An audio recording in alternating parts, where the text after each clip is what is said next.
Smile, smile.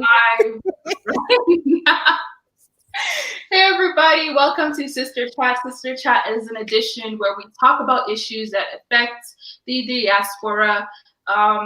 This is a Pan-African channel. However, you know what? Pan-African, Black, I see it not necessarily as the same thing, but you are Black if you are Pan-African. So yeah, that's what basically this is about. So we will get into topic briefly, but before we get into topic, let's introduce the Holy Trinity, so to speak. Let's have the co-hosts introduce themselves. Hi everybody, Miss Rootz here. Glad to be here. Looking forward to discussing this topic this week. It's going to be a juicy one. It is. Hi everyone. I am Omega Courtney, or Courtney Omega. I am a proud hostess and member of Glow Nation. And definitely just glad to be a part of this sister chat.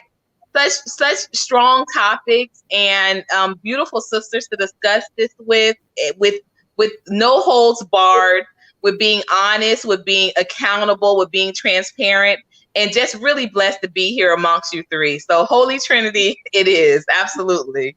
All right, and just to be clear, before anybody comes in, I will try to, warn some of my awesome male friends. I would like to keep this sisters only because the subject matter that we're discussing, it is sensitive.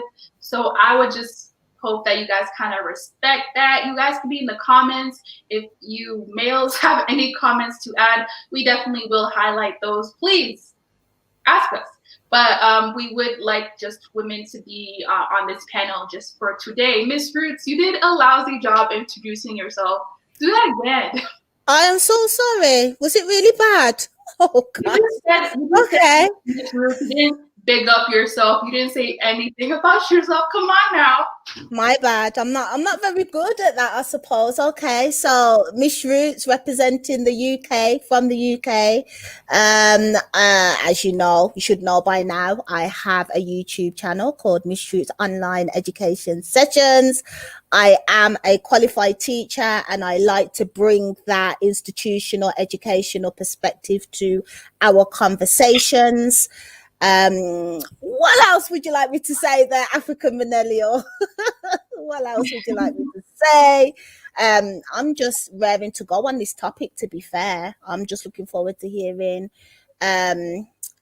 what people have got to say about this cattiness that exists between Black women, which is an absolute experience that I've had, and I'm looking forward to just having it out, and let's kind of bash this subject and nip any buds in the head that we can, because at the end of the day, this is all about development and progression and the unification of our people. So that's why I'm kind of itching on this topic, and I hope that's enough. Hey, and as you guys know, I'm African Millennial, business owner. What do I do? Oh yeah, I actually am also part of a network where we do more activism on these type of issues. So I will put that in the description. I don't think I put the link over there, but yeah, I'm just here and we were just talking about this. I think this is really important, and especially for the time that we're in right now. I keep talking about the pandemic, but I'm trying to make a point, guys, that a lot of people, especially in the Black community, period, I think we have a little bit of pride when it comes to this kind of things, but people really are hurting during this time. Don't get it twisted. Some people are here laughing. They're having a great time. They're balling out.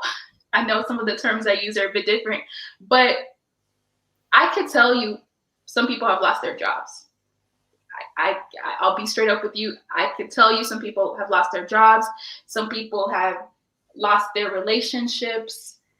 People are really going through things, and people are depressed. People are not that happy right now, especially in other parts of the world.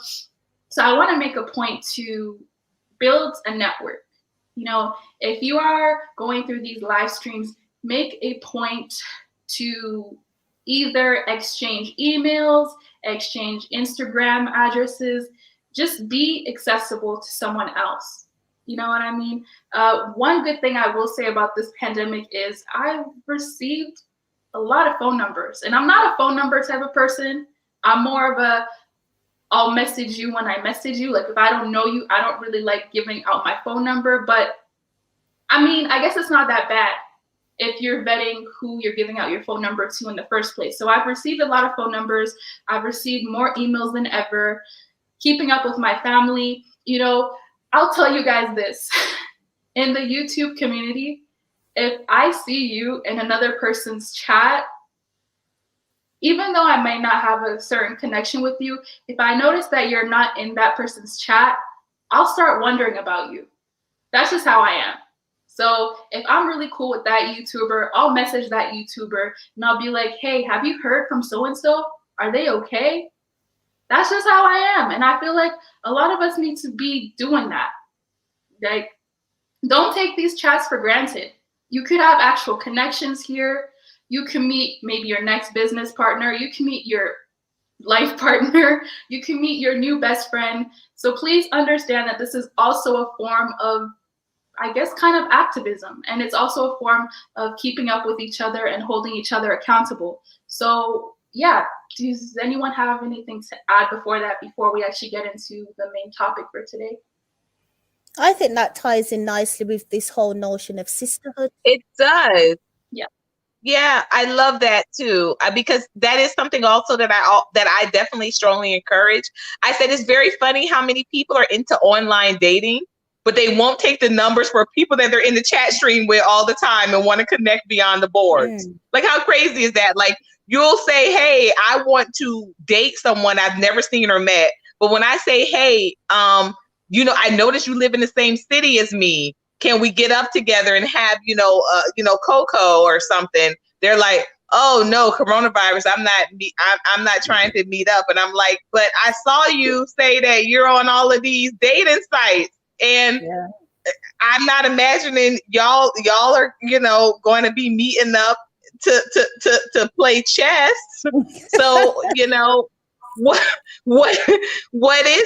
is it about, hey, let's make a connection? And it's not something that is romantic, but it does encourage, as Sis Millennial said, to just get to know someone. I always say BTB, beyond the boards, because you never know what could come from that connection. Perhaps the sister that you're meeting up with got a fine brother. I'm asking for myself at this point, y'all. Thank you. And I think we're a perfect example of that. I mean, the way that I've crossed paths with you girls is kind of, I think it's special, it's nice, it's amazing, it's different, just through networking. And totally organic. Totally organic. It was nothing that was forced, just like a come together and being open to the idea. And I love the concept of what you said, African Millennial, which is so key, that, even we're repping like, the diaspora in totally different kind of, areas, but still we have the same issues, right? I'm in Atlanta, Georgia, United States. We have you in Canada. We have the UK, but, being Black and being female, we're bonded. We're bonded for life. Absolutely. No matter the age, no matter the location, it's a bond. It's a bond. Indeed. And just to, I guess, finally start getting on topic for sure. What is wrong with, Black women in the diaspora? What is wrong with the relationship? Now, when I'm saying this, I know I'm looking at things very pessimistically, but I honestly don't see a sisterhood. And by sisterhood, I think I'll briefly define what I mean by sisterhood. Sisterhood, I know, for instance, have you guys seen The Sisterhood of the Traveling Pants? Have you guys seen that movie or watched that book?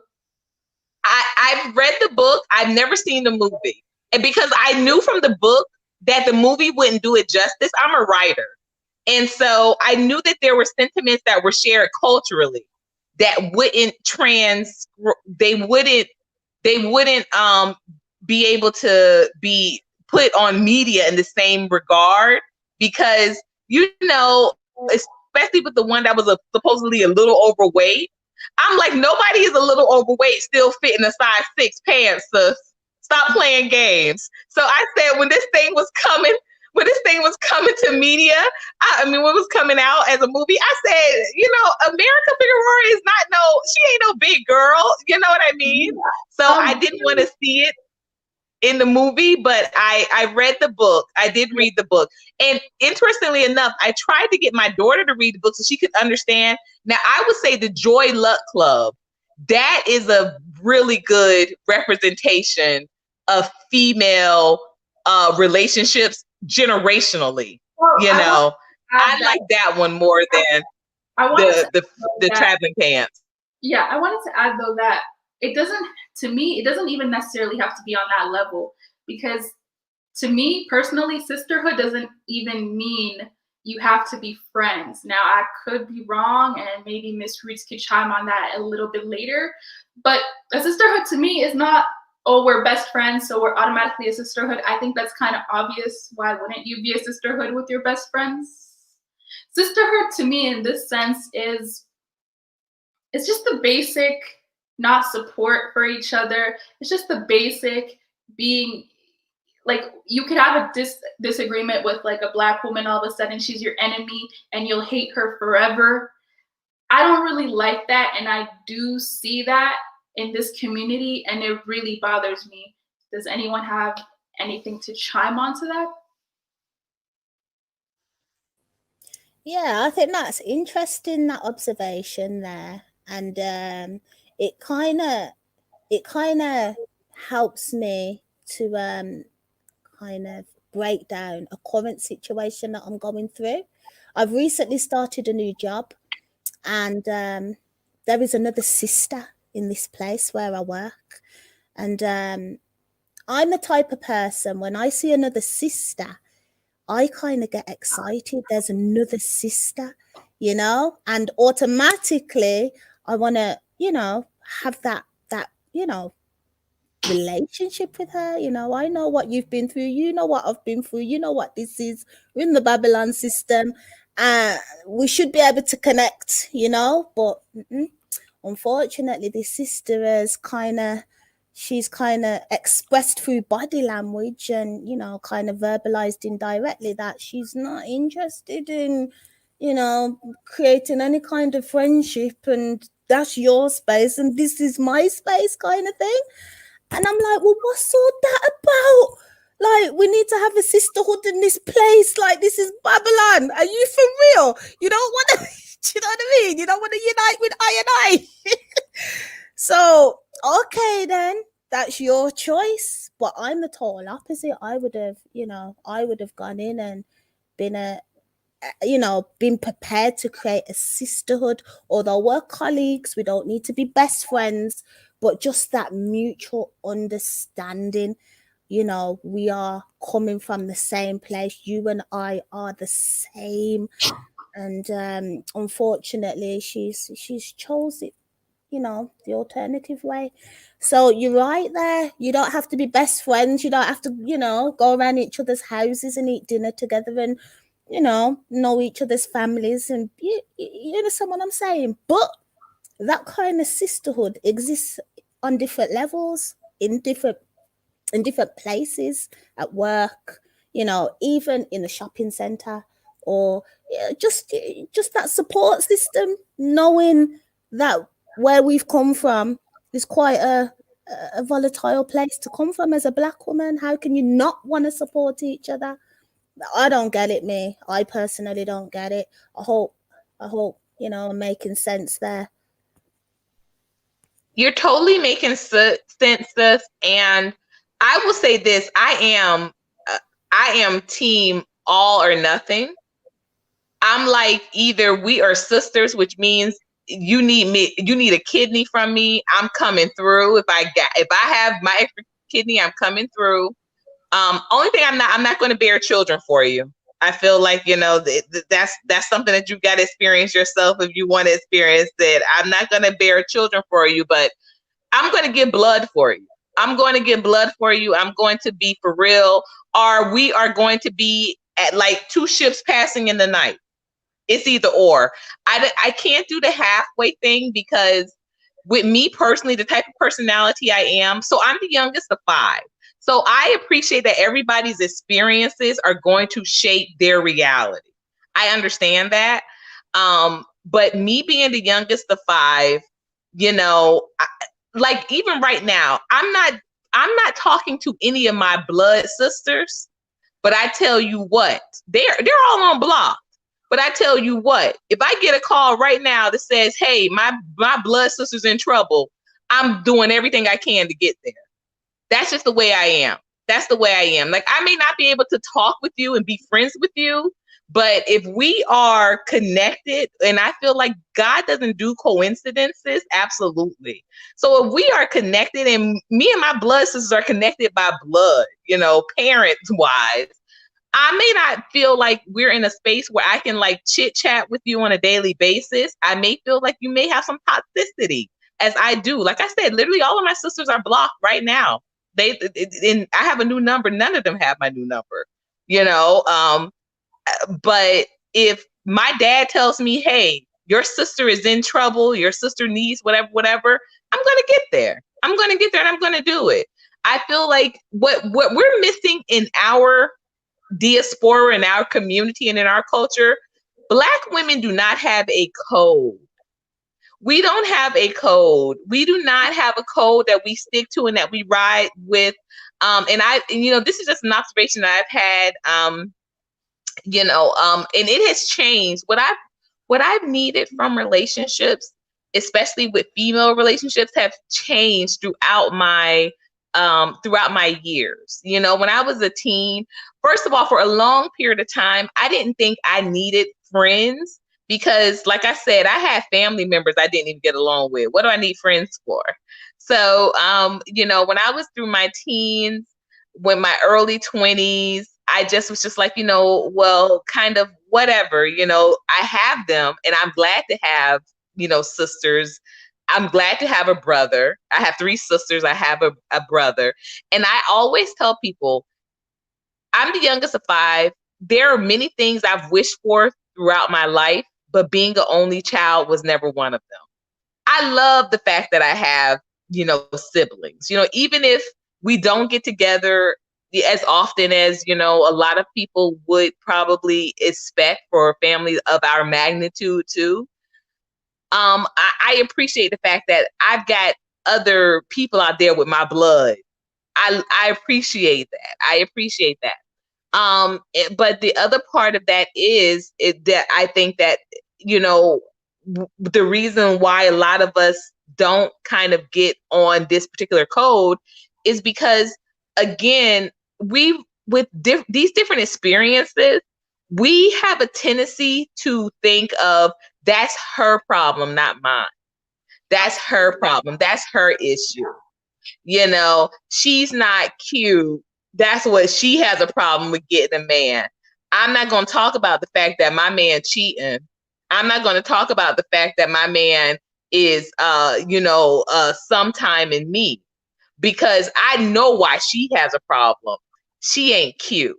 She's not together. She ain't a bad whatever. But we have these such misconstrued ideals of what women are, because we don't know. I think a lot of us honestly don't know who we are. And so we just know that you ain't it. I may not be where I want to be, but I know you are not it. So it's I think that when we talk about the conditioning, I think that goes beyond, like I said, our experiences definitely shape it, but we also look at the music, look at the culture, look at the images of what, like calling your friend a B, that's not cool to me. That's not cool to me. I've had definitely some times in my life where, the way that I lived is not, I would never say to, like, I wouldn't say to my 13-year-old daughter, yeah, that's my main B. I wouldn't say that to her, but I definitely have times in my life where I was just like, oh yeah, we bees, we out here, you know, riding and getting it and all of this good stuff. But I think that we have, us in general, females in general, we have a hard time with just realizing and being honest that the time it has passed for that type of behavior. We don't. Well, you know, the whole kind of, you know, me and my friends, like the clubbing, getting over on men, the WAP mentality. You know, I just know too many, and this ain't just a young girl thing. I know 30, 40-year-olds that's still talking like this, you know, and I'm just like, we don't want to be honest and saying, hey, that's toxic. That's toxic. Yeah. How many of us have a hard time calling out toxic behavior in our quote unquote friends? You know, we have a hard time with being honest with each other because we have a hard time being honest with ourselves. And this is where the me work, the we work needs to start happening. Because until we have that, we're not going to get on cold, because we're not going to trust one another because we don't trust ourselves. You know, I have a friend, or had, you know, we're not that great, you know, when I say, that's why I always say, I said, either we are sisters or we're two ships sailed. We're two ships passing in the night. I'm not oh, she's my friend. Like, sometimes we cool, sometimes we not. I have a friend literally just yesterday. She was like, you know, hey, my ex-husband's insurance lapsed and I can't get this insurance in my name. Y'all, I don't even have a license. I've never driven. She said, can I put this in your name? I gave all my information. Run it. But a lot of us, we wouldn't do that. But we'll let a dude run it on us. I told her run it. I gave her all my information, birthday, whatever you need, Social Security, go ahead, get it. You know, I said, because my record got to be clean. I don't even have a license. You'll be good to go. You're gonna be good to go with it. But we don't have that type of trust. But I have another friend, like I said, you know, for many years, I've known her almost 16 years. I have never met her husband. She won't let me meet him. Why she won't let me meet him, y'all?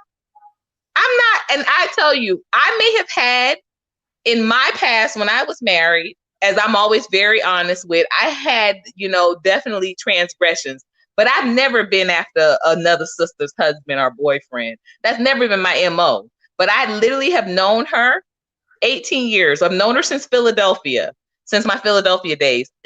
I've never met her ex-husband. I didn't meet him when they were dating. I mean, she used to always talk about him. I, you know, knew her when they started dating. I had moved by the time they got married, but, you know, we lived close, you know, but she never visited, and now they're divorced. And they have a child. I met the child. I know the child. I met even the guy's dad, but I never met him. She never would let that happen. She never would let that happen. Yeah. So, you know, it's a lot of trust issues, a lot of conditioning. And then we don't realize that we play a part in that, because like I said, music, like I was saying yesterday on my channel, you will never convince a writer that words don't matter. And a lot of the music that we listen to, it encourages that toxic mentality, you know? So if we all listening to music talking about how, yeah, get the guy, get him to pay for your stuff, and, you know, I'll F your man in the stairwell, you know, I'll F your man on your birthday. And so we all sisters, but we're listening to this music together. Heck yeah, you think, you know, I'm going to let you around my man? I'm going to let you see what my man's buying me for my birthday and the holidays? No. So it's a lack of the trust, and we are encouraging that toxicity. Mm-hmm. So that's one thing I think we need. We need to get on code, and we've got to start being honest with ourselves, honestly. All right. Let me first say hi to Simple Gospel. Donnie goes in. Thank you so much for being here. You are a real one. I think everybody could attest to that. Yeah. Thank you so much for being here. Let's see what Elder Yaya said. Salam, my dear sisters. Why do sisterhood break down when your sister accepts to be your husband? Okay, no, we will get to that. One of you guys, please remind me, because that's a good question. Sisterhood among the African American sisters, a facade or real? Okay, I'm more gearing towards the facade part. And hi, Bijou. Hi, Williams. We need these kind of forums for the, yeah, we do need, for the brothers, that won't be me, but we do need those kind of forums for them as well. Any other questions? Hi, Rootz Reggae. Guys, if you have any questions, please let us know. If you have any points of discussions, please let us know. We will try to look at the comments more often in this live stream because this subject matter is extremely important. What I wanted to add, though, I don't think this is a recent phenomenon. I think that this has happened from time. Now, if we look in the biblical era, there were literally two blood sisters who fought over the attention of one man. So I don't know if this is something that is just happening now. I think it's always been there, but it's just exploding in our faces now. And it's becoming, I guess, less popular to stand up for your sisters or to have a sisterhood. It's more popular now to compete and fight for the attention of a man. And I hate to bring men into this, but again, we coexist together. I do think that a lot of sisters do still presently today compete over the attention of man. And we lie and we say, no, we're not doing it. We're getting these bodies because we think that it makes us look better. But then you'll have women literally go and do surgery and take pictures for the attention of men. You'll literally have women do certain things just for men, but they say that they're not. What do you guys think about that? I think you're right. I think the way that we're living in the West is very competitive. So on multiple levels, we live in a competitive society, which ripples down into competing for men if you're not conscious, you know.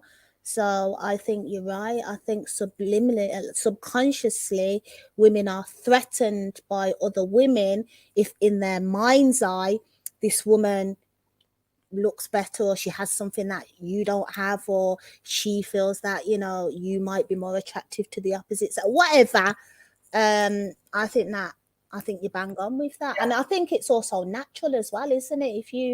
If you kind of strip back who we are, what we are, you know, we're part of the nature. Like that's exactly what we are. We're part of Mother Nature, and naturally we are supposed to, if you like, in simplistic terms, we are meant to find our other counterpart and create families and multiply. And so naturally you are kind of peacocking, aren't you? You are kind of looking for your soulmate. So it's just about being conscious of that. And I just feel that the sisters in Western society, it's more vicious, you know. It is more catty, as this title suggests. You know, we're kind of cold about it, and I think that's what the issue is. I'll tell you this.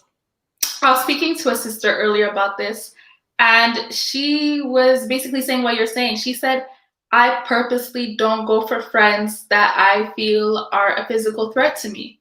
She's like, I will not go for friends that I think look better than me. And I mean, whether that's right or wrong, I think is neither here or there. But psychologically, a lot of sisters do that. And you could say, okay, well, beauty's in the eye of the beholder. But according to her standards, if you look better than her, according to her, you can't be around her only because it makes her uncomfortable, because she's not okay with, I guess, somebody else getting more attention. And I will attest to that. I used to have, not really, by nature, I do have a competitive nature. So I noticed a while ago that it wasn't even for male attention, but I'll be straight up, like, this was me like 3 years ago. I don't even like to admit it, but when anybody, especially women, did better than me in terms of even qualifications or anything like that, I would have an issue with it. Like, it would make me feel less than. It would make me feel like, why am I not getting that praise? Why am I not getting that promotion? Why am I not getting this or that? I never use those internal issues to actually act out on it, as in to be vicious and stop anyone's blessings. But in my mind, I would have a serious problem with it. Like, I don't know what it was, but I just did not want anybody to do better than me, especially Black women. I have no idea why, but it was really bad. Like, I would get so jealous, so upset that the show wasn't about me. So does anyone have any thing to add to that? You know, it's funny. It's very interesting that you would say that. So again, you know, I think I was kind of very fortunate because I was the youngest of 5. Like I said, being the baby, I was like the opposite. I was literally the opposite. Like, I like befriending the hot girl because I'm like, we're going to get access. We're going to get some access, you know. I'm short. I'm really short. I'm almost 5'1". So I was always like befriending these real tall, you know, lanky, you know, very like, you know, Model-esque type females, because I was like, you know, I know they're gonna see her coming, you know, she's gonna be how we get in. You know, I come from a background with, like I said, you know, being a publicist, a booking agent, you know, getting access to managers and artists definitely would make the difference when it became when we were trying to book. I think so. I like to qualify my statement before going on, but it's the honesty of it. I was always befriending people that I felt looked better than me because of how I could use them. I wasn't looking for women that, you know, oh, she's smart, or oh, we have a good. I'm like, yeah, I'm gonna be able to get into these clubs. I'm gonna be able to get, you know, free, you know, drinks. I'm gonna be able to get this or that. Now, what used to surprise me, because since we're all just, you know, being very honest here, were when it was women who I, you know, hadn't really thought of as being attractive, but like, you know, because like I told you, I don't have a license. I've never driven. So I would be friends with, you know, women that had cars, women that could, you know, everything was like, hey, what can you do for me? It wasn't, you know, I wasn't saying, hey, how can I add to this relationship, or how can we grow this friendship? It was like, hey, how can I use this particular person? What used to surprise me was sometimes it would be someone who I did not think of. Like, I just didn't think of them either way as being attractive or not. Like, it might have been just someone that had a car or something, and we'd be at a club and they would be getting hit on. I'd be like, well, what the heck is happening? What is this? Because I didn't think of them as being attractive. I was like, she got a ride. She got a car. That's why we're here together. But it would kind of take me aback a bit when I'd be like, you know, she ain't cute. You know, why is he checking this girl out? So I think you're absolutely right. You're absolutely hitting the nail on the head that a lot of things are being done for competitive reasons. And that is also what creates a lot of distrust. What has always been like odd to me is when I see someone doing that to me, I'm just like, no, don't pull that on me. I ain't interested. Like, I'm not checking you out. I'm not interested in that. I always think that's why I said, even with the friend that I've never met her I never met anybody she was dating. She always like made it her business to keep like, and I saw, and even my ex-husband at the time, you know, he thought that was very odd too, because like I said, we lived in the same complex, and she would just make sure that her men never met me. And, you know, and I always think too, because, you know, low key, she did know that I was, you know, seeing other men. I would go out on dates with other men. But at the same time too, I was like, I was never interested in dating other females' men. But, you know, I had to own that this particular year, I had to own the fact that she never trusted me is because I was doing untrustworthy behavior. It didn't matter to her that I never was cheating on my husband with other husbands or men. The fact of the matter is that I was still cheating. I was not a trustworthy person. So of course she wasn't going to bring me around. So I think that again, a lot of times as you've established, you know, cis millennial, that you have to be honest once again with yourself. And I think a lot of our untrustworthy issues, that's why I'll trust anybody. And people have also looked at me with that really crazy, like they've given me the side eye. You know, my ex-husband is a lawyer. And I remember a lot of my family members will say, you know, oh, well, you're not afraid of him, you know, finding being with one of those lawyer girls, and because they're spending so much time at school. And I mean, there was one particular one, she was fine with a capital FOINE, fine. But because that wasn't in my nature, like I wasn't interested in being with nobody's man. I just literally just never thought she was interested in being with mine, you know? So now the ways that I did kind of compensate for that is I was like, well, I wasn't worried about him cheating on me, because if anything, that would be payback because I was cheating on him. You know, I was like, I'm not worried about that. Like, I wasn't one of those type of people that thought, oh my gosh, he could be cheating on me because I'm out here cheating on him. I was like, I was totally selfish with my ignorance. I was totally like, this is what I'm doing. So I'm not checking over here. I'm not checking over here. So, you know. I have a question. You said what? I have a question, and this is okay. open to the panel. This is actually Elder Yaya's question. Why do you guys think that when why do you guys think that when it comes to, I guess, in certain cultures or in certain religions, or even in actually any religion or culture, when it comes for a man to bring someone else into the family? I know not everybody believes in that, but when it comes to bringing, let's say, a second wife or a second party into the marriage, why do you guys think that women automatically have a problem with that? Like women who probably don't even think about the prospects, but automatically it's like, nope, nope, nope, nope, nope, nope, nope. Why do you guys think that is? I think that's a lot to do with insecurities, maybe thinking that you're not going to get as much attention, that you're going to lose something. I think that this society does breed a competitive nature.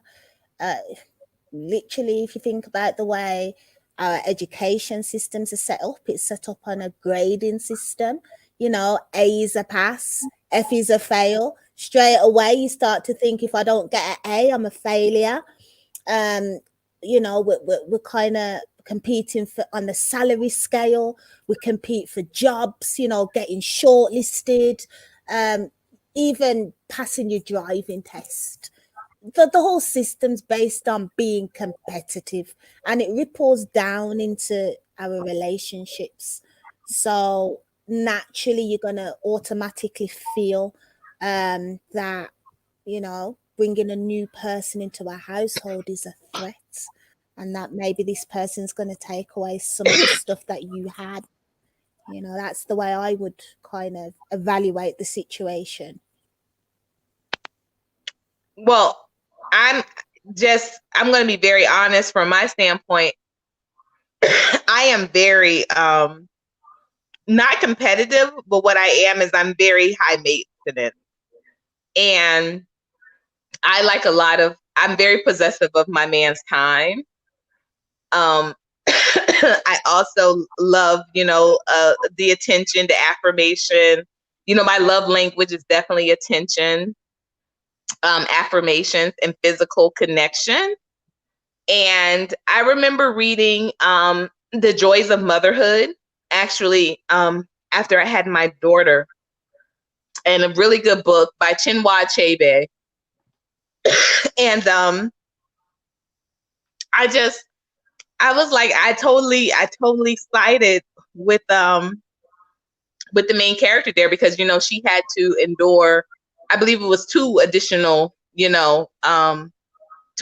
wives that her husband had, before she bore him a son.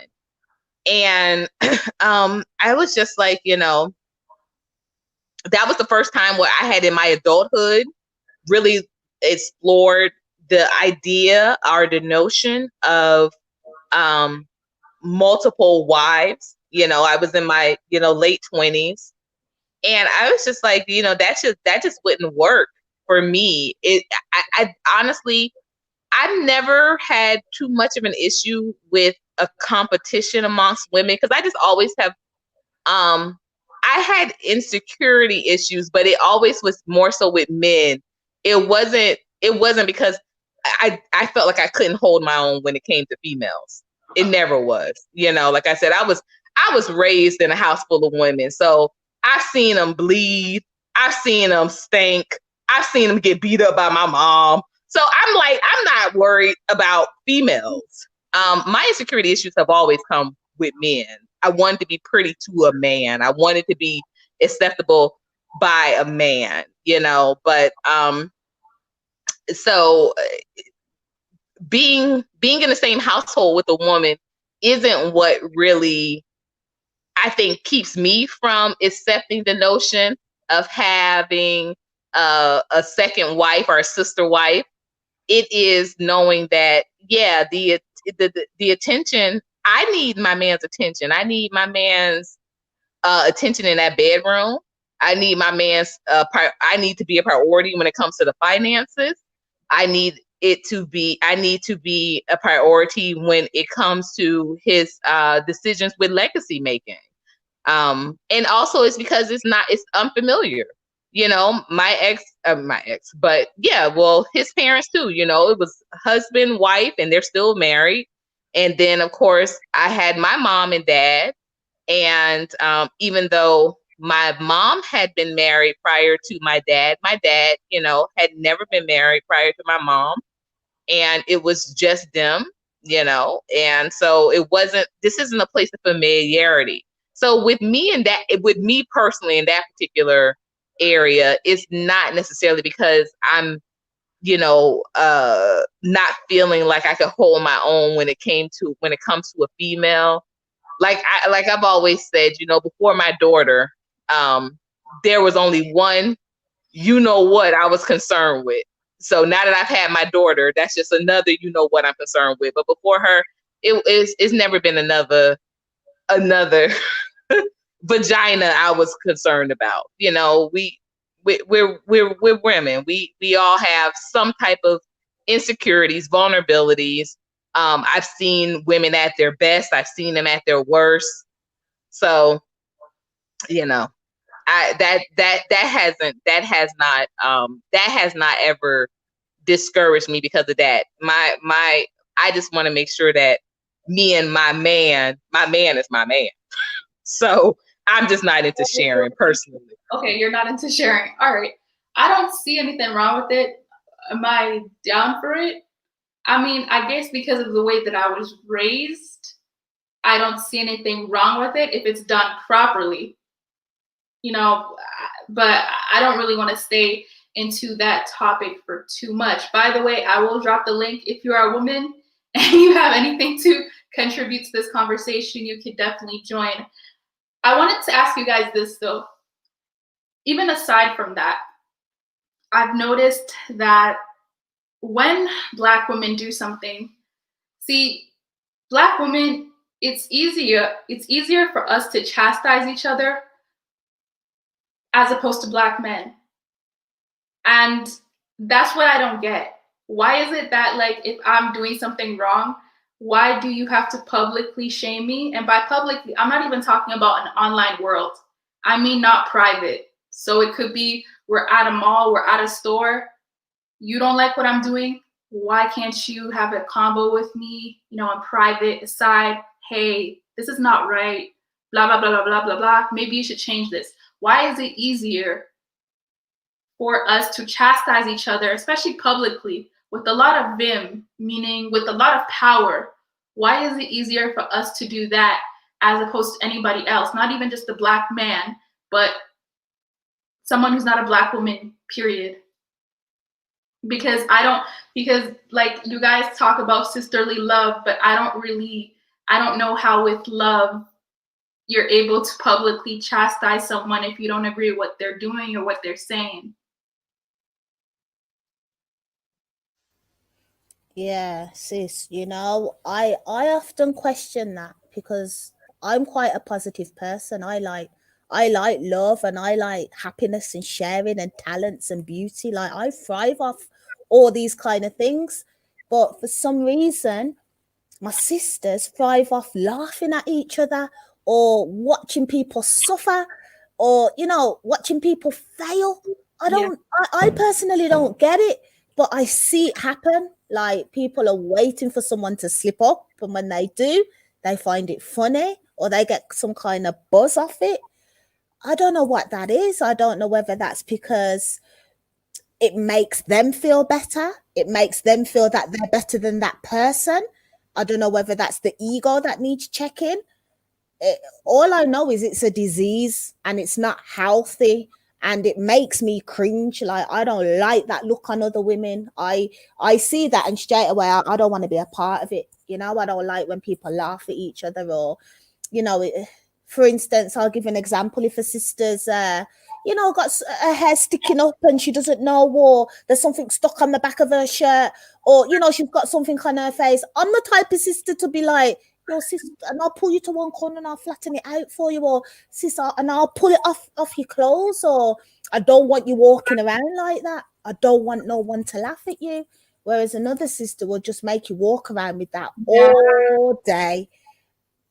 These are the kind of things we need to fix. You know, how are we going to move forward? How are we going to unite as a people if we can't love each other on that simple level there, you know? So, yeah, it's something I don't understand, but I see a lot, and I personally hate it. I want us to just get rid of all of it. I was going to say, I think sometimes we don't tell other sisters because of how they react, of how they're going to react. You know, I remember a couple of times in Philadelphia, you know, just telling us, hey, your track, you know, is showing, you know, on your hair. And, you know, it was like, well, F you, you know, you pig nose B. And it's like, oh, okay. All right. All right. You know, you're fine with your track showing that you have your wig, you know, okay. I had to accept that because that, you know, like I said, I'm very, if anyone knows me personally, and I don't think anybody in the room, I don't see anybody in the room that does, but, you know, a lot of times on my show, you'll get one or two people that actually know me personally. I'm super like naive. Like I'm super naive, even to be the age that I am, y'all. I just really am. I like I said, I don't drive. I've never had a license. Don't have a car. I'm a consistent, like, you know, what they call them, like a passenger, you know. So the passenger chatter, you know, I'm just not aware of a lot of things that that I think that, you know, people kind of take for granted. I don't have a TV. You know, I have a very unconventional life when it comes to things like that. I don't have a TV. I've never done a drug. So like I may say certain things and they come off as though like it comes off like I'm being sarcastic.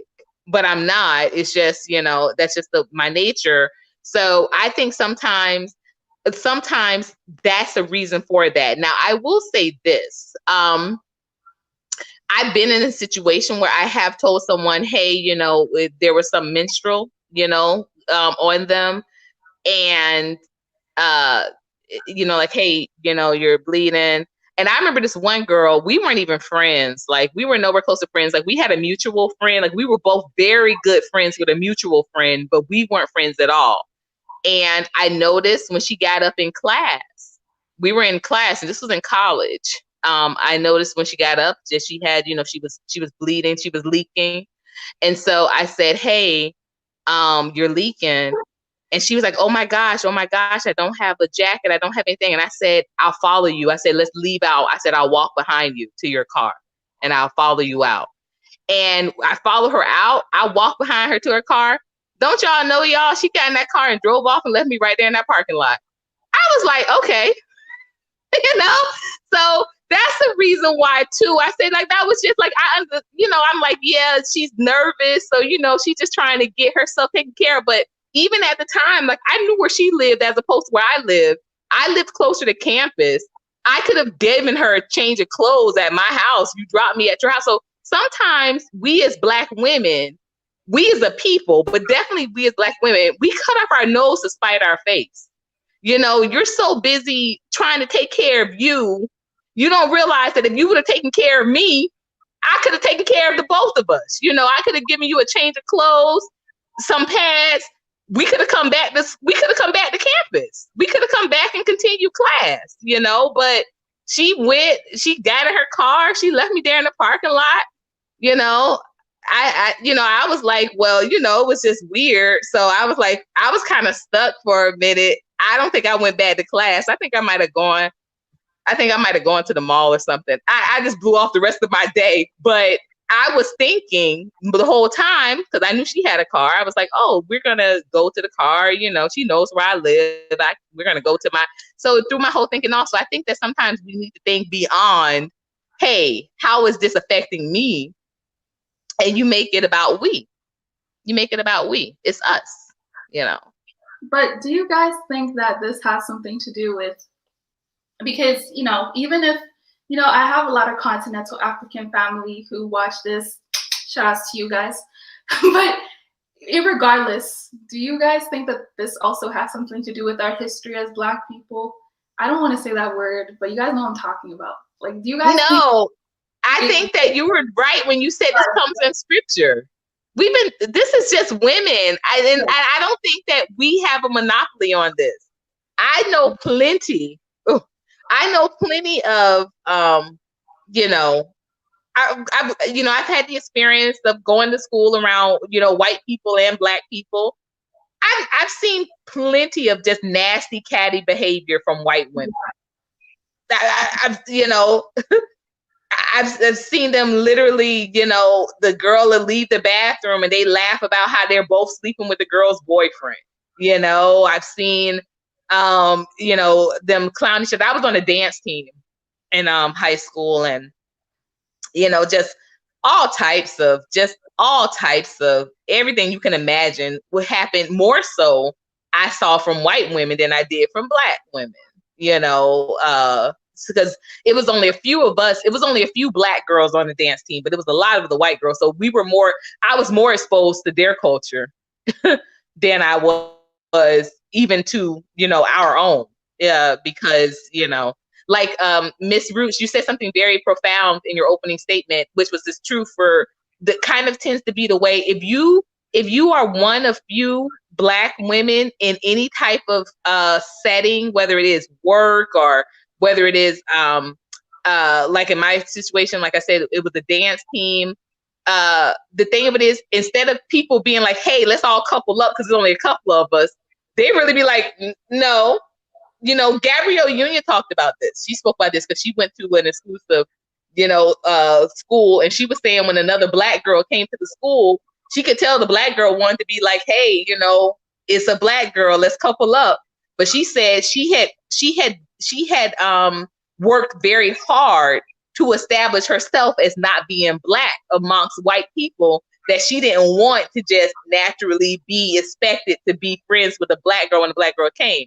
So in that regard, that's so weird, but so it's true. And I know what she meant when she said it. I know what she meant because, like I said, I was on a dance team, and I think it was only 5 black girls. I was one of 5, and the other black girls that were on the dance team, out of it was only three in my age group. The other 2 were seniors, so they were already in their own clique because they were seniors.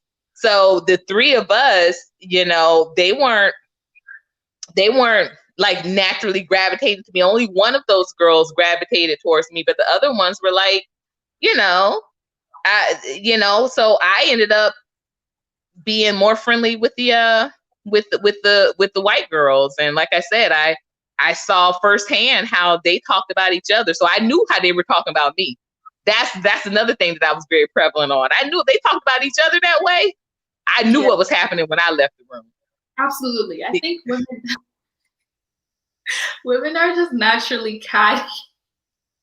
Yeah. Women are naturally catty. And if you're talking about, I know someone in the comment section mentioned, okay, well, there are less women, more men available. No, yeah, more men available than there are women. So how is that going to trickle down into marriage? To be honest, I have no idea. I don't know. But all I can tell you is because of the nature of women, even if you have that suggestion that we all should be sister wives, we have issues being sisters. So being sister wives, we can't even get to that level for most of us, if that's what you're asking, in my humble opinion, because it's true. If I'm jealous of another woman that just looks better than me or has accomplished more than me, has nothing to do with me or my accomplishments, but I'm just jealous having her presence around me. There's absolutely no way that we could even talk about being together. Even if we live in different houses and we share that one commonality, I don't think that it could work, period. And yes, you could say that does have a lot to do with the Western mentality, but even outside of the Western mentality, just women are just naturally like that. I don't know why. It's really sad. It's really sad. I don't know. Because I feel like when men have fallouts, I've noticed a lot. Men have fallouts, and they can go right back. Yeah, and they'll go right back to being buddies. They'll go right back to being pals. Women are the only people I know, and this is not, again, I'm not turning down women. I'm just saying women are the only people I know, or the only gender I know, where it's normal to have 5-year, 20-year grudges over something that happened in the 70s. Now it's 2020 and you still have that grudge. Like, I don't know what it is. Well, I think you know what? It's a personal. It's not that we take it personal. We take it personally because I remember, because like I said, I've had always a very strained relationship with a couple of my sisters, y'all. And so much to the point that literally about 8 years ago, I had worked out a really good deal for us to be on the Yanla. And we were going to do the whole family. We were supposed to be on the Yanla. This was before the Braxton sisters. Like, this was supposed to put our family on the map, y'all. And, 2 of my sisters didn't sign up. They wouldn't sign the contract. And I said, wow, they knew, because this was going to be a monetary opportunity for us. And then we were supposed to be shooting a pilot. They were going to shoot a pilot for us for free. Only thing we had to do was get to the same city. We had to come to the same city. And at the time, 3 of us lived in Atlanta. So, it was just going to be a really simple situation. All we had to do was have the 2 other, siblings, and one of the siblings that didn't sign off, she lived in Atlanta. So, and I just said, once again, we cut off our nose to spite our faces. But I do think that we take so much of it personally. One of the sisters actually that went and signed off on the contract, she and I, used to have the most physical fights of all my other siblings growing up. And my mom used to always, my mom would cry. My mom would actually cry because when I tell you we had physical fights, we were, we didn't stop until it was blood drawn. And my mom would always cry because my mother had lost her little sister. She had only one sister. She had only one sibling, which was a little sister. She had lost her to a road rage incident. Her sister was murdered. And so she said, I can't imagine having this much hate for someone, and especially not someone that's my own flesh and blood. And she said, Courtney, I don't understand. She said, Courtney, you can be out at the school and you put up with so much, but you don't ever fight anybody at that school, but you come home and you'll fight with, your sister till she draws blood. And you know what I told her? I said, I fight with her the hardest because I shouldn't have to. Oh, I shouldn't have to.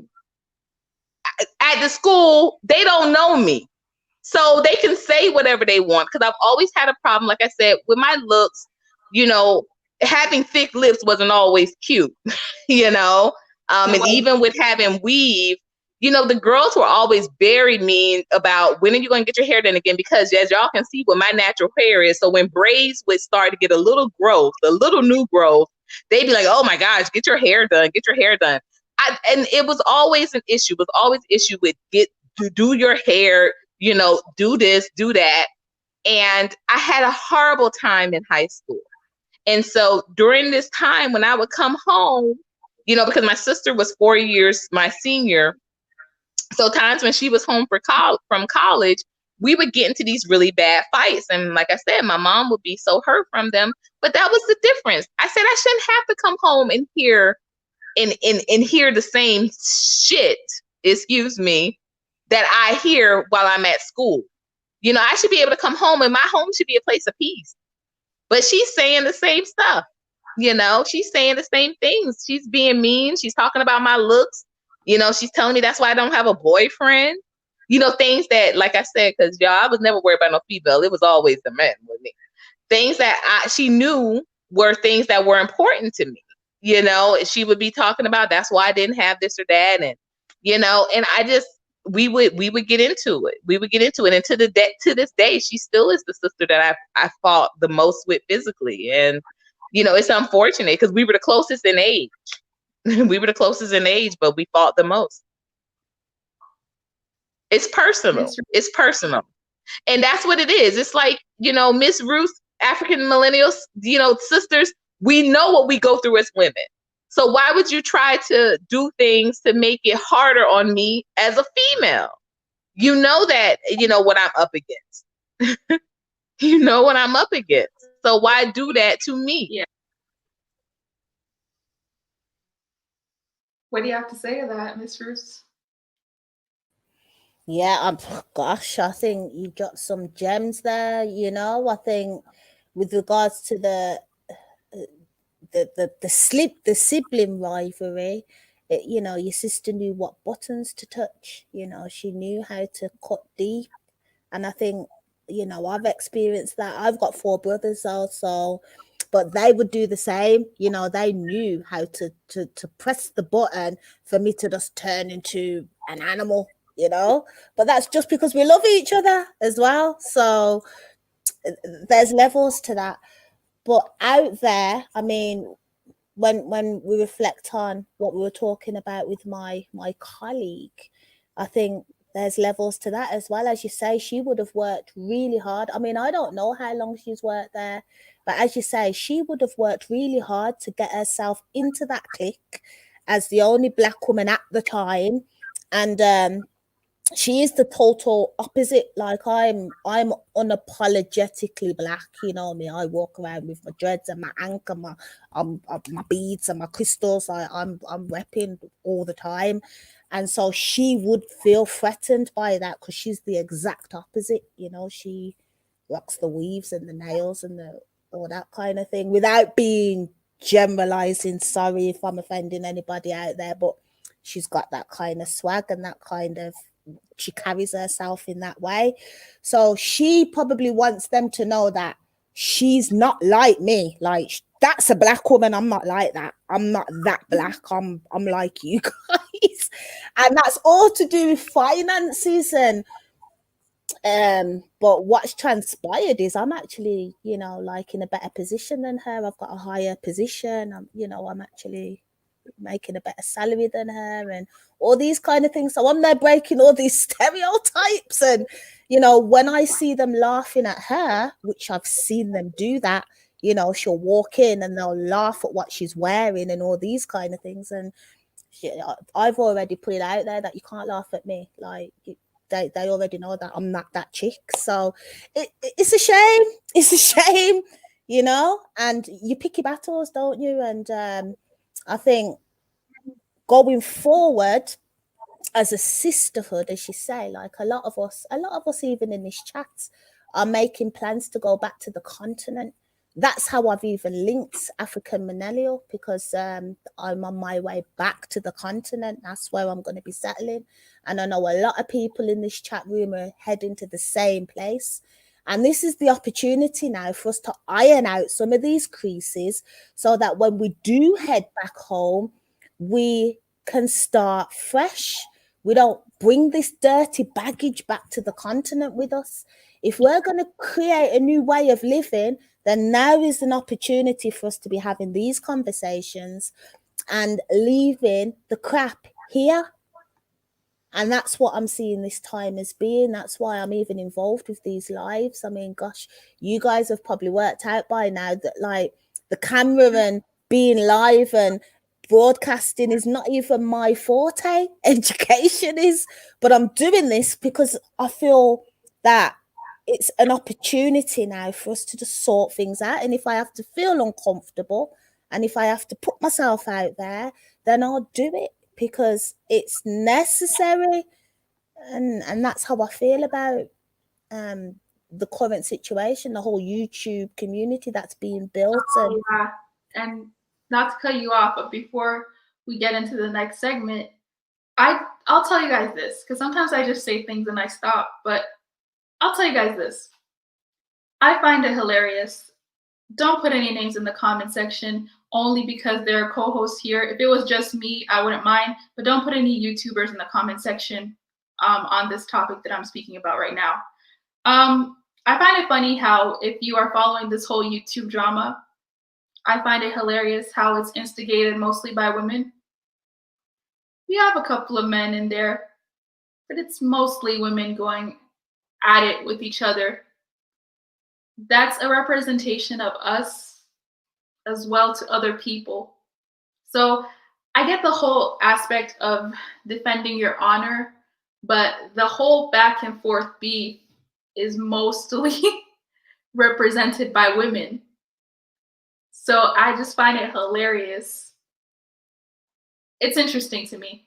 Also, I wanted to also add that if we're looking at things in a conscience perspective,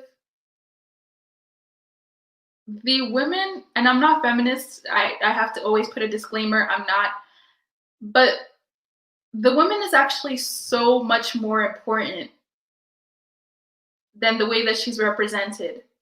And I feel like that low self-esteem and that not knowing who you really are also contributes to why some women act out the way that they are. Donnie goes in, I don't know if he's still here, but he touched upon that. He said that women, you guys don't know how special and important you are. You guys give your energy to just anybody. And in this case, we're not even going to talk about giving your energy to certain men, but you guys give your energy to certain women also who don't deserve it, who can't do anything with it, who aren't even worthy to be beside you. But you daddle with it and you accept it. And then it doesn't go the way that you planned it to go. And then it lowers your self-esteem and it makes you sad and it makes you angry. But you didn't have to give your energy to her. She doesn't deserve it. What do you guys have to say about that?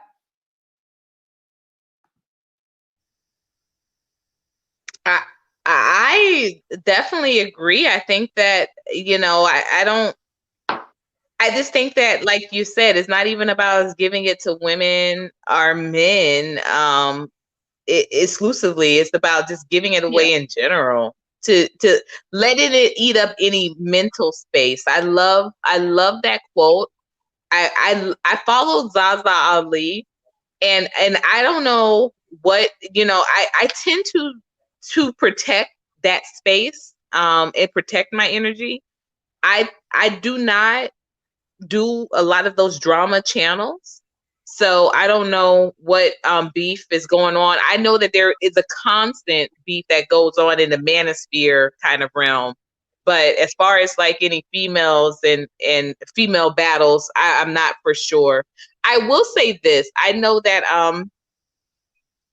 you know, I have tried to reach out and work with other female content creators in the past when I first got on, when I first started, my channel, and I was really surprised as to how uninterested they were to do that. Yeah, same here. I was like, well, I just kind of thought it made sense. And I was even told, and there were a couple that, I don't even go on their channels anymore because, when I would be trying to make a connection to someone in the link, in the chat, and I would be like, hey, let's chat, let's get up. I see, you made a comment about, whatever, your mom or whatever, or you went to a HBCU, da da da da. I would drop my email. And I was told, and this was recently, and this was a faith-based content creator, this is a business over here. Don't be trying to take some of my business. And I was like, wow. Like, I dropped an email. I didn't drop a link for purchasing any of my items or what have you. And I said, that's not what I was trying to do. I'm not trying to take your business. And I would like to reach out to you because like I said, she was a faith-based content creator.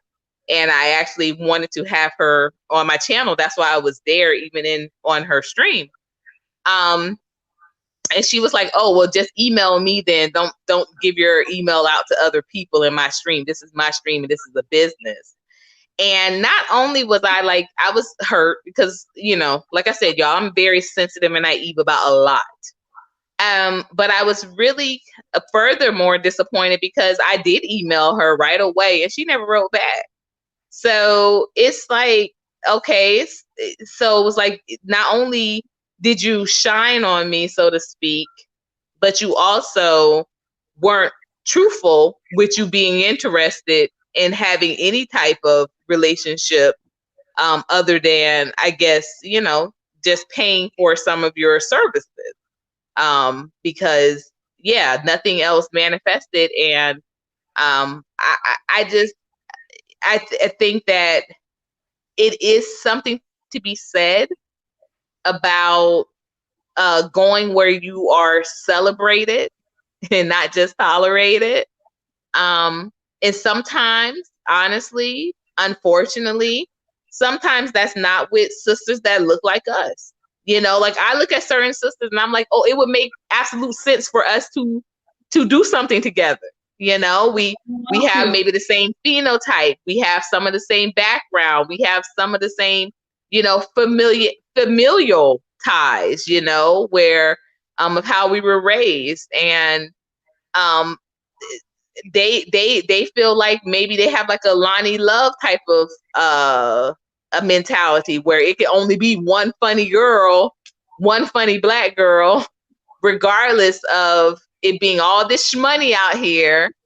It can only be one of me in this type of category. So where I ended up finding a lot of friendships and sisterhoods was in actually the Filipino YouTube community, which is very, interesting and odd. Like that wasn't something that, I was seeking when I first joined YouTube.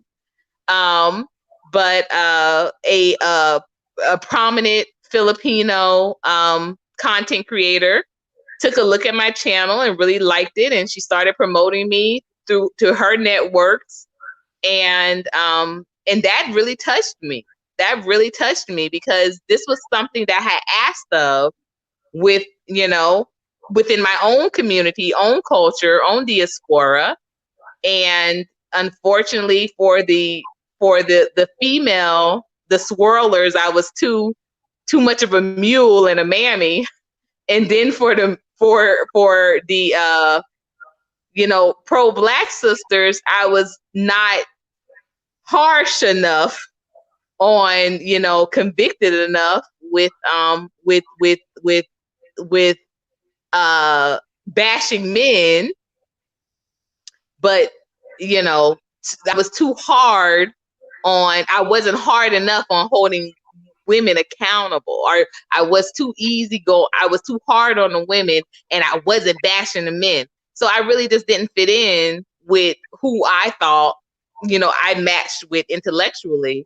And I ended up finding a whole stream of network, a sisterhood, if you will, with, you know, with the Filipino and with the Asian community, which is, absolutely, you know, it's odd for me even to say it to this day, but they, you know, they have shown my channel plenty of love.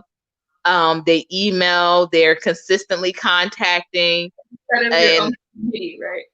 Absolutely, you know, and that's amazing, and I appreciate it. That's why I'm so excited about doing more, creating more content with YouTube, because I promise you, like, for a while, I have really just given up on the notion that I was going to be having that type of connection with sister content creators. Yeah. So I have a question for you guys before we go. The question that's on the screen, does anyone, actually, I guess we should hear from Miss Rootz. Miss Rootz, what do you think about the question on the screen? So, Brother Yaya saying that we need to define ourselves. Like, do we though? Do we need to fit ourselves in a box? Do we need a label? I mean, what do all of these titles mean? You know what I mean? Like, I don't know whether we're past that now. But Yaya, like, I'm not a fan of labels and boxes anyway. It's difficult, especially when we're using the English language as well. You know, we know where most of these root words are coming from. You know, to call yourself Black and African, we know these are all Latin words. So it's more of a, for me, it's more of an energy. I think it's more of what we were saying earlier. It's about having a code. It's about having an understanding. It's about when I see people like African Millennial and Sister Courtney Amiga, we just know what time it is. Do you know what I mean? And it's just should just be love. So I think it's more about us having to do work on ourselves. It starts inside, you know, it's an internal thing first, and then it should radiate outwards. So that's how I would respond to that. And I just want to quickly touch on what Sister Courtney was saying earlier about YouTube. And I didn't realize that all of us were having this issue. I'm so happy you brought it up, because I created my YouTube in June, and I automatically thought, with the content that I was creating, you know, most of our children are doing home education now. And I thought, you know, some of the YouTubers that I thought would be interested would automatically be attracted to some of the content I was creating. And as Courtney was saying earlier, like, there is kind of like this, again, competitive notion, like, you know, you're coming to steal my subscribers. And I mean, how much does it cost to just press the button and subscribe? You know, people are having it, like, it's not hard to just like, do you know what I mean? Subscribe. It doesn't cost anything. If you see the amount of people I subscribe to, like, I just support everyone. I just subscribe to everyone. As soon as I jump on a live, I press like it's nothing. It costs nothing. So why are you holding, like, I've only just recently. I am so sorry to interrupt, but Sis Bruce, I've got to say this. Yes, you all, I was on channels literally with people that have 100,000+ subscribers. And they're like, don't be over here pitching your email. Don't be over here pitching your channel. And they got 100,000 subscribers. And I'm like, what is that? What is that? What is my 100 subscribers doing to your 100,000 subscribers right now? Yeah. So I just wanted to say that, but please continue. So as you say, and imagine now, guess where I get the support from? Guess who's interested in the content that I produce? The Mzungu.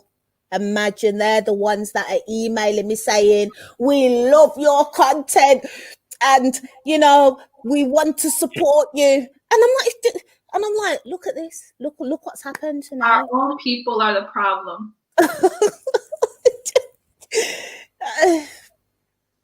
You know, so I just needed to just get that off my chest. Like, yeah. Poof, I feel better now. I feel lighter. Thank you.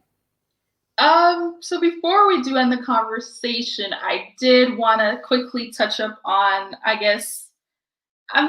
do we need to, if you guys don't want to talk about it, we don't have to, but I just thought it was interesting about the light skin versus dark skin and how that affects sisters as well. Because I'll say this, coming from the continent, guys, Ghanaians, they make fun of Ghanaians for being dark. Africans make fun of Ghanaians for being dark. So we already know we're dark. We don't care. Everybody's black. But I didn't really see that issue of light skin versus dark skin. But here in the West, when I came here, dang, there's a serious issue with light skin versus dark skin. And I know they joke about it on social media, but it's real. And I don't know how it's so blown out of proportion because wow, I'm just amazed. Like, and I always used to say, well, why would the dark-skinned girls always be mad? But it's true. We do have fellas in our community who do treat having lighter skin as some kind of prize. So obviously, it makes sense why dark-skinned women or darker-skinned women would be angry about that. You know?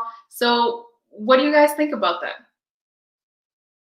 Because they say that it's not a big deal, but it is to you. That's you're putting up on the pedestal. Even if you were programmed to do it, as some guys say, oh, it is a big deal to who's a big deal to. Do it. Yeah, it's a big deal to who it's a big deal to. Oh, me? You can't hear me? Yeah. Oh, okay. Go ahead. I think it's a big deal to who it's a big deal to. I think, you know what, and there was a study, and I think Miss Rootz can actually confirm this, but they were saying that what people think by the time they're 10 years old is the way they'll think for the rest of their lives. Like, that's just it. So we like to do a whole lot of, oh, you know, you'll change and da-da-da-da, but really the core of what they think at the time that they're 10, they're just going to think for the rest of their lives. And I think that's the reason why too, I kind of am able to maneuver things differently, because I told y'all, you know, my mother was very fair skinned, very light. She was light to the point that I would ask her, you know, why she chose to live with black people when I was young. Cause I was just like, you're not black, you know, why don't you go live with some other white people, like who you are? And she always thought that was hilarious. And then, you know, I realized that she was just a very light, very fair-skinned black person. But I think that I had a different viewpoint because my mother was very fair-skinned, but she didn't have like typical fair-skinned features. You know, she didn't have long hair. She had a fine nose. She had small lips, but she was large. She was a larger woman. And so she would always tell me, Courtney, you know, light skin is not like, it's not where it's at, you know? And I would be like, that's so like easy for you to say because you're light skinned. Yeah. But I look back on that and I can see how, even though she was, of course, very fair skinned, she was humanized to me because of the fact that even though she was light skinned, she never she never would allow anyone to play up that in regards to saying that that's what made her attractive. Like, you know, my mom, like I said, she had short hair. My mom's hair was very much like mine. She could have gotten long weaves, and that would have played up the fact that she was light skinned. She never did. You know, when she got hair, when she did get extensions, it was literally like, you know, it was hair that looked very much like her natural hair. Like she would get like afros and that sort of thing. She was very into being aware of the African American plight. She was a social worker. She was committed to she was an education zealot. She was committed to the advocacy for equal opportunities for all the Black people. So she never played into that. So that's just honestly the way I thought it was. So I didn't really, even when I remember BET did this huge thing when they used to have a show for teens that came on the weekend. I can't remember what the name of it was now, but it was like a little talk show just for teens. And they literally did they did like a forum about the light-skinned people that were in these videos and all. And I remember just this time, I remember thinking, and I must have been about 12 at the time, but they were like, oh yeah, you know, all of these groups just have light-skinned women in it. Like light-skinned women are so pretty. And I always would be like, well, my mom told me that's not even true. Light-skinned women ain't pretty. Like she always would say that she would never do that whole, like she was good yellow going the ways. She would say a lot of self-depreciating things about light-skinned people. And I learned very young that my great-great-grandmother that was a victim of rape, she killed her half-white baby. So it was like, it was never promoted in my family from my side, from my mother's side, which the lightness and the whiteness came from. And I remember even doing a report when I was 13, I was in the 8th grade, and they wanted to know our genetical background. And I was so proud to tell them that, you know, that we had white people in our blood. And my mom made me tear that report up. She said, you're not going to tell them that you got white people in your blood. And I was like, well, that's not fair. And that's who we are. And da da da da. She said, no, Brittany, you're going to tell them. If you're going to tell them we got white people in the blood, you're going to tell them what great-great-grandma Mary did to her baby. And I was like, well, I just rather not say anything because, you know, I was like, I don't want to be up here telling no class full of people that my great-great-grandmother was a slave and killed the white baby. Like, I just was like, no, I'm not going to tell them nothing. She said, you know, as far as we are tracing our roots, we are Black. And so the answer to that question when it comes to complexion protection and complexion promotion, so to speak, I think it does have to fall more so on the fair skin, because I think if we're, you know, brown, dark brown, Black, whatever you want to call it, if we're up here saying, hey, it matters, it matters, it matters, it's just like when we're talking to the dominant society or the white race about how racism matters. It don't matter to them. So, you know, it makes no point for us to be talking about how much it matters. It don't matter to them. So this is something for fair-skinned people to take on, like, you know, and not to just continue to promote, you know, my mother's ideology, but that did help me when growing into it, because I was able to see firsthand that this person was willing to denounce their light skin privilege in order to make sure her brown, Black babies felt just as equal to anybody. And I remember there was a poster, and I'm going to end my statement with this because I know we're going to be ending soon, but there was a poster in my mom's office. She ran a she ran a human resource center for 16 years. There was a poster in her office. It said, I am a child of the universe, no less than the moon and the stars. I have a right to be here and to sing my song, whatever it may be. So. Wow. Wow. I just want to add on to what Courtney's saying, there is a whole study around this notion of the pretty privilege, and it's an actual real thing. The lighter the complexion, the more privilege, the more access a person is considered to have in the Western Hemisphere. So, better jobs, better status, better man, better husband, and all these kind of things. So hence why we see our sisters bleaching and lightening their hair and putting in the light contact lenses and doing all of that to access that pretty privileged status, which in actuality is a form of self-hate, isn't it? So I think there's levels to it. I just think whilst we're here in the West, we're going to constantly be battling with these identity issues, because ultimately it's about, getting in that money, jumping on that property ladder and, creating that image of success, what they say is successful. And that is the Gideon, isn't it? That is the battle. Someone said being light skinned is not a privilege; it can be a curse. Wow. Who said that? I'd like them to elaborate. I mean, I could kind of guess where they're going with that, but it'd be interesting to get them to elaborate if they are actually a light skinned person and talking from experience. I'd love to hear that story. I mean, I guess a light-skinned person needs to talk about that, because no offense to anybody who's light-skinned, but exactly. That was the point. It has to be a light-skinned person addressing it. It makes no sense for us to say, like I said, the moon doesn't care about the wolves that howl at it.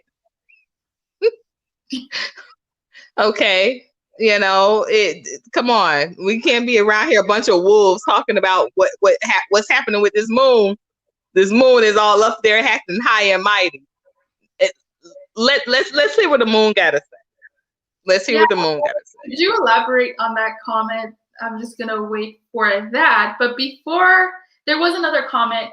It was a little earlier, and the woman was saying that we women, we do it to ourselves. Like, we are more accepting around women of other races, but when it comes to our races, we are more harder on our own women. And yeah, I think that is a true point. I believe Omega did touch upon that.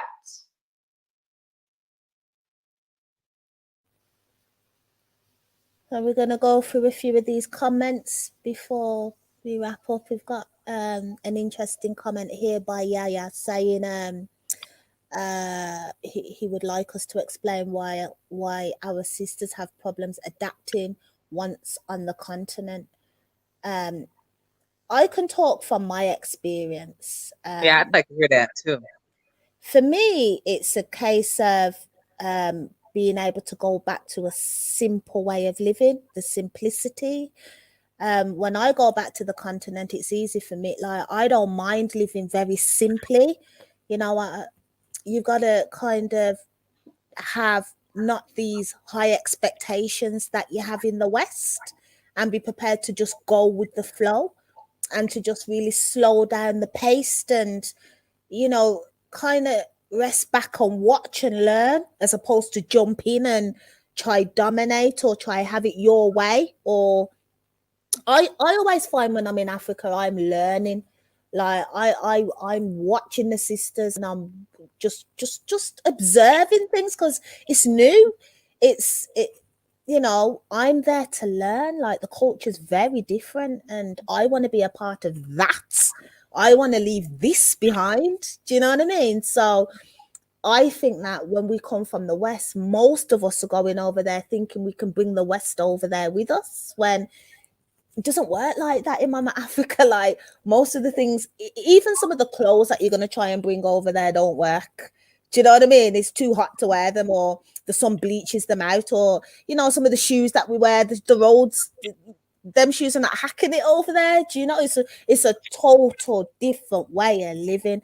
And some women just cannot cope with that. Never mind when you're talking about electricity going out, or you can't get your favorite snack, or the mosquitoes. Male privilege. My favorite, male privilege. Male privilege. That's, you know, one thing. I did briefly talk about that in a previous live stream about dating and marriage in African culture, because a lot of women ask me about that. But yeah, the reason why a lot of women are not able to, I guess, adapt is because, duh, you were raised in a completely different culture and society for how many years? Probably a couple of decades. Now you got to change your life. It's a completely different society over there. So naturally, it will take time to adapt. But then there is the aspect of, what if somebody doesn't want to adapt? You know, when they figure that out and they're like, oh no, I'm not going to do it, then they're also going to face a pushback from the rest of society saying, okay, you're a problem, you're this, you're that. Other women are okay with it, even if they're not, but other women seem to be okay with it. So why is it that you have a problem with it? So that's one of, I guess, a few main reasons why it is harder for women to adapt over there.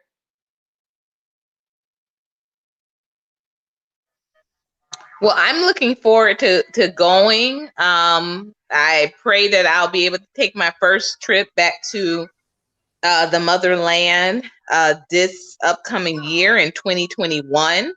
And I tell you, I've had so many of my family members that have visited, and they said the first couple of times they go is something harder to adjust to. The buying electricity, the cold places, and then as averse to some countries being really hot depending on the time of the year. But I look forward to the challenge. I really, really do. Because they did say you get used to it, and I have a cousin that literally goes once every other year. And she stays about 7 weeks at a time, so she spends a good amount of time over there. And she's been doing this for about the past 15 years. And I'm working on a media project. I'm working with a group of people that are looking to totally move back to Africa. So, I'm looking forward to it myself. I said I gave myself a timeline on being here in the United States, and I want to give myself some time so that my children can make the adult decision on whether they want to come with me or not. Right now they're still young, so I feel like it would be a very extreme decision because their father is still here in the States. But I'm giving it a few more years so that they can make a decision. And we're already, engaging with some of this, with some of the being aware of some of the differences. So, they are right now at 11 and 13. I'm making them aware of the differences so that, again, when I decide I'm going, they can make a fully invested decision on whether they want to come as well. So. Yeah, I just wanted to add as well, it to tie into the topic that we're talking about in terms of the sisterhood. You guys can do the sisterhood over here. So even if you're talking about, okay, well, if you're not interested in going, that's cool. But I'm just saying that if you want to get in touch and in tune with that side, you could start that process over here so that you know what to look out for. So a good tool would be to connect with the diaspora, especially the diaspora who've already been there before or come from there, were raised in that culture. Connect with them. No offense to anybody who's watching, but if you're saying you want to go to Nigeria, there are Nigerians over here. Why are you not talking to them? You will find some non-sellout Nigerians, I promise you. You will find some non-sellout Africans, I promise you. Reach out to them over here before you go over there. That is one of the best pieces of advice that I can give you. Anyways, guys, you guys have any closing statements for what we said? let's start off with Miss Rootz. I just want to close by saying that it's evidential that we've got a lot of work to do. We've got to initially start with ourselves, kind of accept our strengths and weaknesses, be honest with ourselves, and hopefully that will have a ripple effect on the kind of friendships and you know, the kind of network that you kind of become part of. Definitely though, sisters do need to know how to be around each other. I'm going to emphasize this notion of being on code. I just don't see how we're going to progress without that, without these simple little things in place. Ultimately, it's love, isn't it? So let's just do it. I don't see why it's so hard personally, but it obviously is. And yeah, I'm waiting. I'm waiting to unite people. I'm waiting, you know. That's how I'd like to close what I have to say this evening.